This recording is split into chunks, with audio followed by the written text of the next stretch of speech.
Olá pessoal, sejam bem-vindos ao curso de Domain Driven Design da Algorama. Nesse vídeo eu vou mostrar para vocês uma agenda, ou um cronograma do que a gente vai estar enfrentando aí nas próximas aulas. Antes, alguns avisos importantes aí antes de você começar. Para que você possa aproveitar ao máximo esse curso, é importante que você tenha alguns conhecimentos básicos de C#, .NET, Visual Studio. Até é possível fazer todas as implementações que a gente vai ver aqui através do Visual Studio Code, mas eu vou estar demonstrando tudo através do Visual Studio 2019. Pode ser a versão Community sem problema nenhum. E orientação a objetos. Então esses são os, vamos dizer assim, os requisitos básicos para que você aproveite bem esse curso. Não necessariamente você precisa ser um expert em todos esses temas, mas um conhecimento básico, né, uma introdução a esses temas é importante você ter. Aqui no nosso canal do YouTube, você vai encontrar um curso de C#, Introdução a C# com testes unitários, que se você não conhece muito C# e quer se aprofundar tanto em C# quanto em DDD, eu oriento você antes de assistir aqui o curso de Domain Driven Design, dê uma olhada no curso de Introdução ao C#. Esse curso é estruturado em vídeos pontuais, então cada vídeo vai tratar de um tema. Muitos vídeos a gente vai tentar deixar o mais curto possível, e o que facilita a gente a reassistir ou buscar um conceito específico sem ter que assistir o curso todo inteiro. Todo o código que for utilizado aqui vai estar compartilhado via GitHub, e no momento oportuno eu vou estar compartilhando com vocês o repositório, exibindo aqui, vai ser um repositório público, onde o código de todas as aulas vão estar lá. A cada aula que eu passar um conceito que envolva código, eu vou estar deixando uma atividade, um exercício, que você pode fazer, e você vai encontrar também a solução desses exercícios no próprio repositório do GitHub. Os tópicos principais que a gente vai abordar nesse curso é o próprio Domain Driven Design, então a gente vai entrar de cabeça no DDD e vamos explorar todos os elementos, assim, os principais elementos, né, os elementos mais importantes do Domain Driven Design, tanto no aspecto estratégico, que é mais generalista, quanto no aspecto tático, que vai lidar com os elementos mais internos de um bounded context, como a gente vai ver mais adiante. A gente vai falar muito sobre injeção de dependência, e esse é um dos conceitos e um dos recursos que a gente tem que implementar numa aplicação que mais vai garantir aí a boa implementação de uma arquitetura baseada em Domain Driven Design. E também vamos falar bastante sobre um ORM, uma ferramenta de mapeamento entre um mundo orientado a objetos e tabelas de um banco de dados. No caso, a gente vai falar sobre o NHibernate, que é a ferramenta de ORM mais antiga que a gente tem aí no universo .NET. Bem, para que a gente possa começar a falar sobre Domain Driven Design, a gente precisa entender em que contexto ele se encaixa no mundo do desenvolvimento de software. Eu gosto dessa imagem que ela simplifica bem como que o mercado de software é representado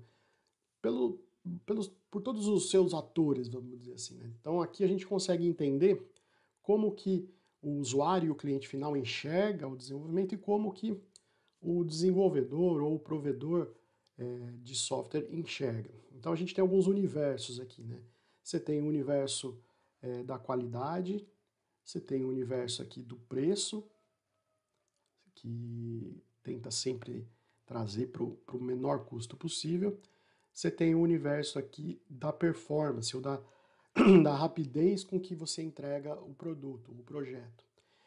O software é um dos poucos mercados que tem esse universo onde as coisas podem ser feitas gratuitamente, né, que é a questão do software livre, do open source, que você encontra lá uma determinada aplicação que é gratuita, você usa e você não tem que pagar nada diretamente. Indiretamente, obviamente, você vai estar... isso tem um custo, aí depende muito da estratégia, mas não é o nosso foco aqui. Aqui o interessante é onde esses universos se intercalam, que é onde a gente tenta encaixar o nosso trabalho, né? Então, a gente está sempre querendo qualidade, esse é um ponto fundamental quando a gente fala de entregar software, porque é o que vai garantir principalmente que ele faz aquilo que se propõe a fazer. Então, está no universo da qualidade. Porém, o mercado exige cada vez mais que a gente entregue software com rapidez, com maior performance possível. E aí a gente tenta estar entre aqui o universo da qualidade e o universo da performance, da rapidez.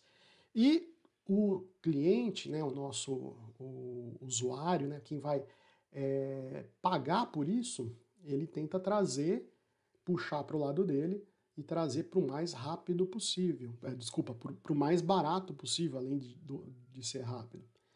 E aí a gente acaba nesse dilema, né, porque software de alta qualidade, entregue com muita rapidez e barato é uma utopia, é algo que realmente não existe. Então você fica aqui entre o bem pago e o não pode ser rápido, né? Para atender a esse universo. E se você trouxer ainda para o gratuito, você vai ver que isso não existe, né? Ou vai ser um lixo mesmo, você vai fugir aqui do universo da qualidade. Mas enfim, por que eu estou falando e por que eu estou mostrando essa imagem? Porque o Domain Driven Design, ele não se importa com os universos da performance ou do preço, ou se vai ser gratuito ou não. Ele se importa única e exclusivamente com o universo da qualidade. Então, o DDD, ele vai focar na qualidade do nosso código, como a gente vai ver. Não só do código, mas do produto final que vai ser entregue. Então, é nosso papel, como profissional de desenvolvimento de software, a saber encaixar aqui, garantir que essa qualidade não vai ser afetada por outros fatores, como fatores externos que venham a exigir uma maior rapidez ou um menor custo para o desenvolvimento da nossa aplicação. Mas, afinal, o que é software de qualidade? A gente pode classificar a qualidade em software de duas formas. A primeira seria a qualidade externa, que é aquilo que é mais mensurável, que é visível, né?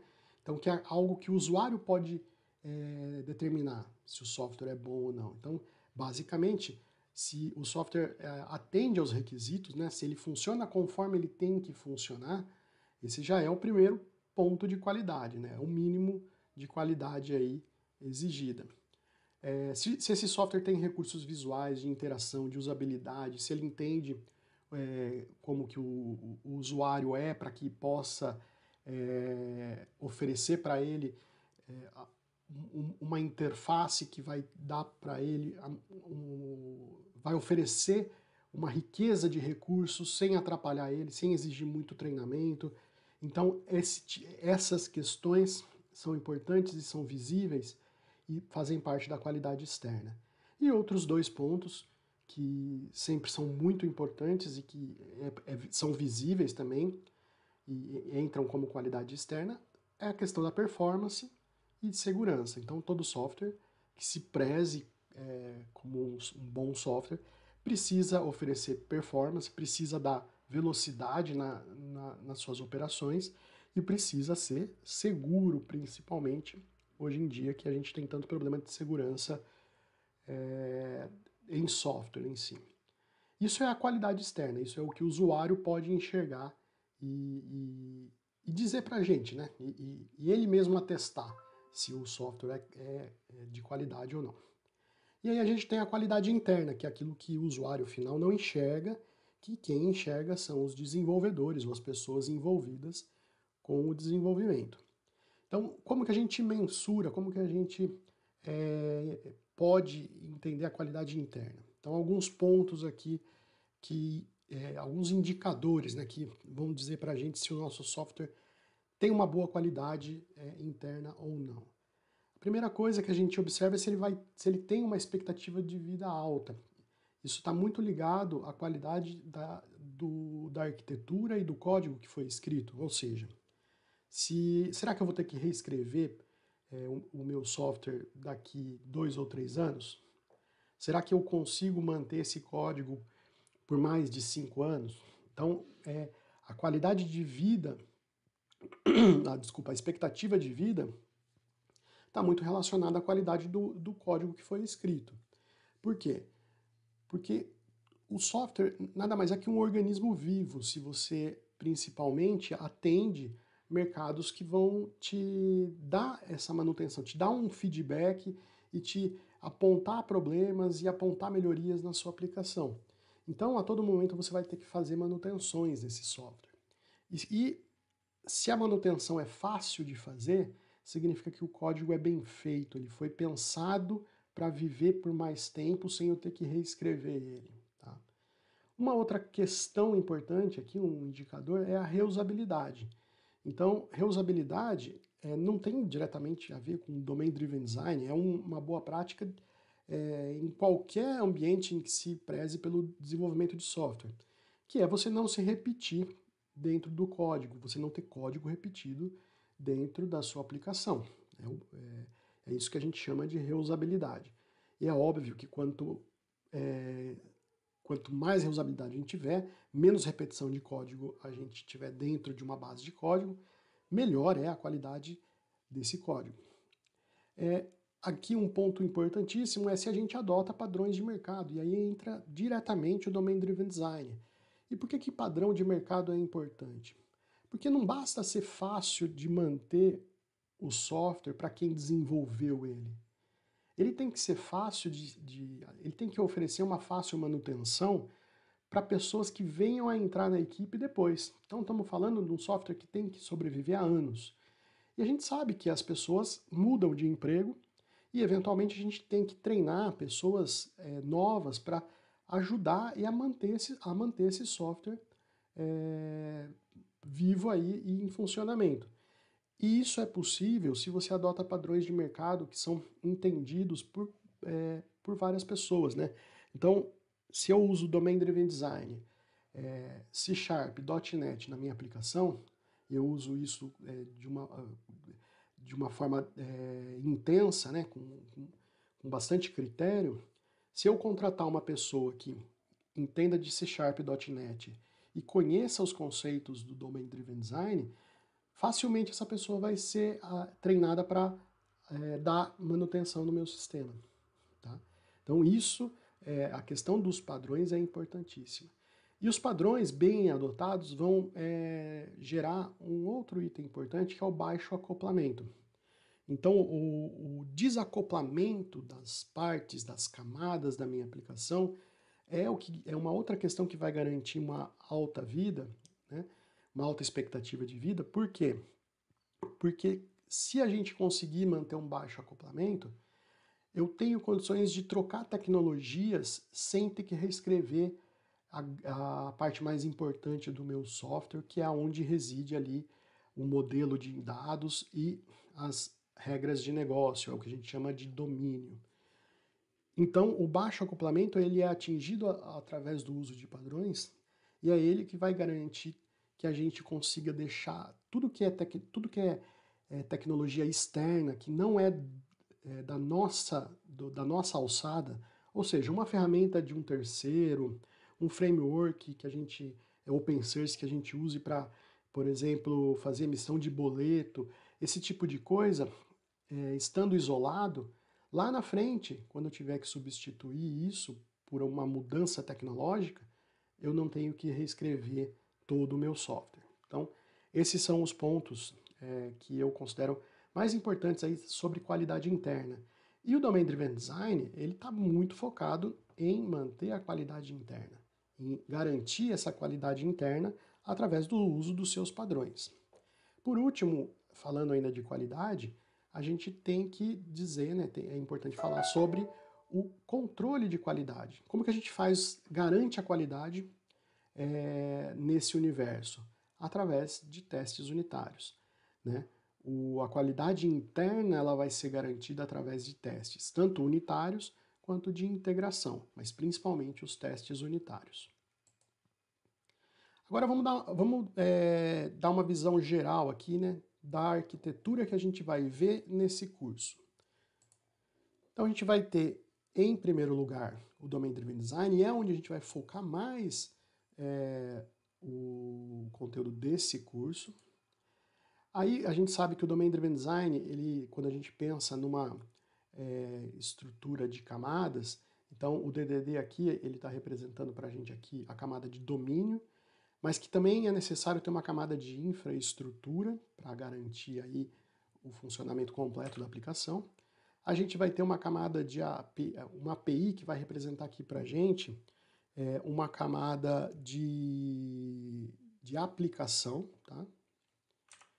E uma camada de apresentação, que seria um front-end. Então, a gente vai focar muito no Domain Driven Design, isso é fato. Mas a gente vai estar na infraestrutura e API chegando próximo, mas vão ter cursos específicos, por exemplo, para lidar com a API.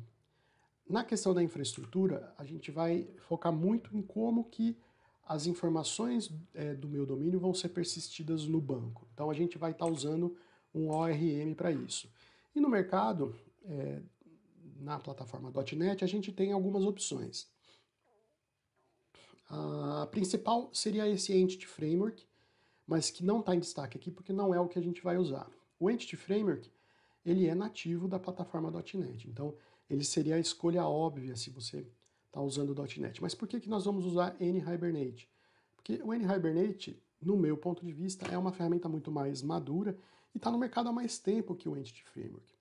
E te dá um leque maior de possibilidades, tanto para atender diferentes tipos de bancos de dados relacionais, como também diferentes modelos de mapeamento. Então ele te dá uma granularidade muito fina de possibilidades de mapeamento entre o meu domínio e o meu banco de dados. Então esse tema vai ser muito abordado, muito explorado aqui nesse curso. A questão da API, aí na plataforma .NET, a gente também tem algumas opções.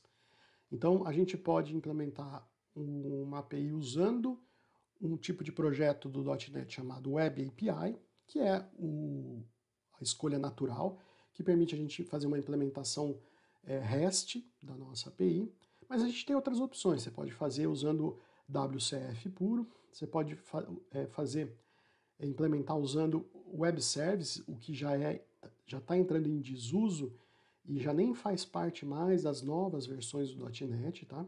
Mas ainda é possível fazer com o .NET Framework. Ou você pode também ter uma aplicação ASP.NET MVC que faz tanto o papel de ser a API, né, através dos controllers aqui do MVC, como também fazer o papel da apresentação, que é através do V aqui do View. Então, o Model View Controller, o Model ele vai estar colocando para a gente o domínio, o modelo que está no domínio. O View vai ser a nossa camada de apresentação, que em MVC é basicamente páginas renderizadas, construídas no servidor e enviadas para o cliente, HTML. E o controller aqui, que é como que isso tudo é orquestrado, muito parecido com o Web API, mas não necessariamente usa aí o padrão REST. Tá? São algumas opções. Não diretamente nesse curso a gente vai explorar isso, mas a gente vai ter um curso só para falar de Web API, que vai ser uma sequência das aulas que vão compor o curso de Domain Driven Design.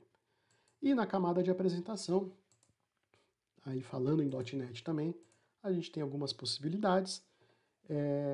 Começando aqui de baixo para cima, a gente poderia estar fazendo uma aplicação desktop, tá? Que seria instalada no nosso PC, e aí ela poderia ser desenvolvida com WPF, não está listado aqui, mas também poderíamos usar o Windows Forms, né?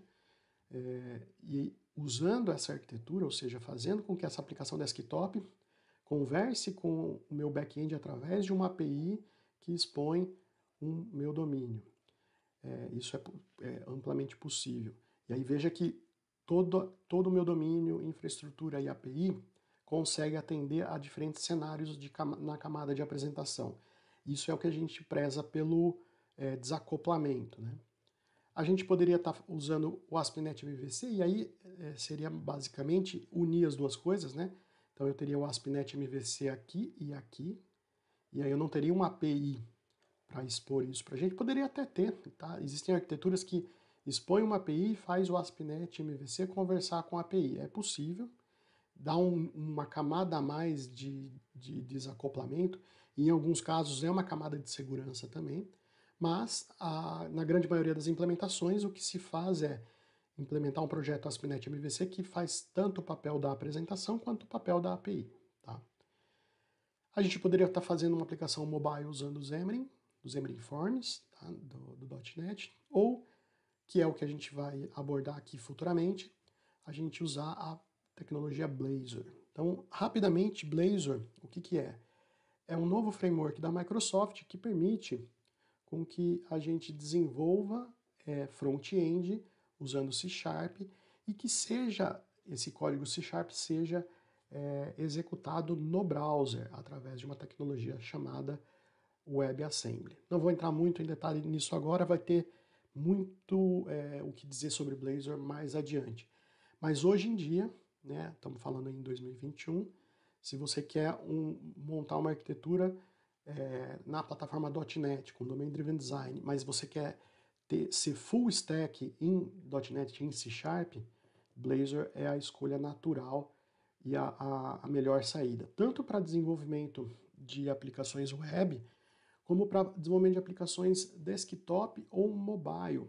Então eu consigo fazer uma aplicação desktop com Blazor usando alguns recursos similares ao que se faz com o próprio WPF aqui. Ele vai permitir, ele vai meio que encapsular a sua aplicação, que é web, que é toda desenvolvida com os de HTML, CSS, mas ele vai encapsular isso numa aplicação desktop. E o mesmo dá para fazer com aplicativos móveis. A gente consegue fazer o Blazor, através do recurso de PWA, oferecer soluções de aplicação móvel. Tá? Então essa é a visão geral da nossa arquitetura e que a gente vai estar construindo parte a parte no decorrer das próximas aulas. Por fim, tudo isso tem que estar muito bem embasado com testes unitários. É isso que a gente vai estar sempre focando, sempre mantendo fiel aí à adoção de testes unitários. E a nossa agenda, então, qual que é? A gente vai fazer uma pequena introdução, tá, do Domain Driven Design para esse curso, que é a nossa próxima aula. Depois a gente vai explorar os conceitos básicos do Domain Driven Design. A gente vai fazer um modelo, construir um modelo usando DDD. Vamos garantir a qualidade desse modelo e o funcionamento dele através de testes unitários. E aí a gente vai ver agregações, repositórios, vamos falar muito do N-Hibernate, como que a gente pode estar construindo e usando um banco de dados relacional nessa estrutura. Injeção de dependência, que como já foi dito é um tópico muito importante, um conceito que deve ser muito entendido, né, explorado por quem está entrando nesse mundo. Vamos falar de serviços de domínio e, por fim, um tópico que é muito controverso, nem todo mundo adota, mas que é importante, que são as questões dos eventos de domínio. Enfim, essa é a primeira apresentação aqui do nosso curso, é a proposta desse curso de Domain Driven Design, e aqui a agenda que a gente vai estar seguindo aí nas próximas aulas, nos próximos vídeos que vão estar sendo publicados aqui. Um grande abraço e até a próxima!